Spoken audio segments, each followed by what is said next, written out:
A key theme we've been discussing at the Streets Premium Services is changing your investment style. And even though we focus on long equity, I'm here with Andrew, and today we're going to talk about going into major bank earnings next week, going into options expiration. How are you positioning yourself in terms of this really sideways, sloppy market? Yeah, I like to look at a couple different things when I'm trading earnings, and one thing I look at is the historical movement, how much the stock has moved over the last 4 quarters. So I look at how much has moved over the last quarter, I take the average of that, then I look at the at-the-money straddle. So I did a strategy like this in JP Morgan, so that it moved on the last 4 quarters 3.2%. It was implying a 4% move. So usually when the implied movement is greater than the historical movement, then I like to be selling premium. And if the historical movement is greater than the implied movement, then I like to be buying it. So then you will absolutely go ahead and set up a position in front of earnings. Yeah, like next week we have Goldman Sachs, Chipotle, Wynn, Freeport Mac, and I like to do a lot of these earnings right before the day, so like an hour before or even half an hour before, and I like to trade the weekly options. If there's weekly options, you know there's weekly options in a lot of stocks.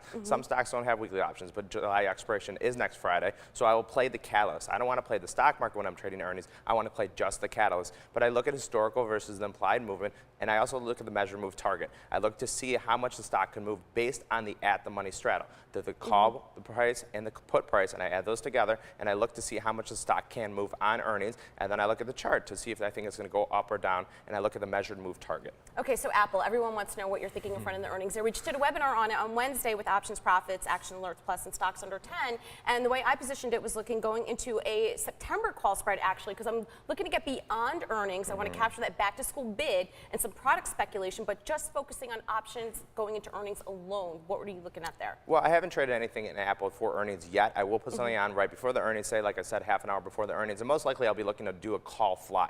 And in this strategy, basically I want to get long the stock, but don't think the stock's going to do too much. So basically I look at the measured move target. So I look at the at-the-money straddle, and the at-the-money straddle should be around $35 or $40, and then I see how much Apple's trading at the time. Apple moves a lot. Right now it's 600. So if today was earnings, I would probably buy the 600 calls and the 680 calls and sell twice as many as the 640 calls. And in this structure, you know, I'm risking a very little amount, and I can make money in a huge, huge range.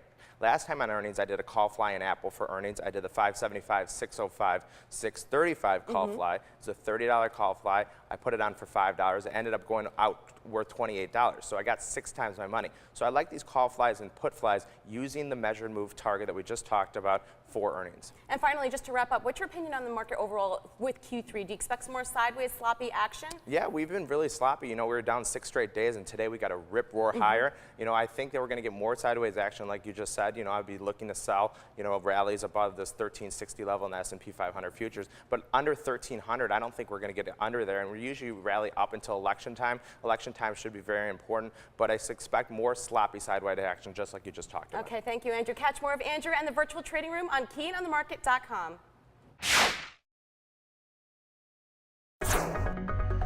This market is Stock pickers market. Stocks have rallied this year. We're coming into a Monday where we're going to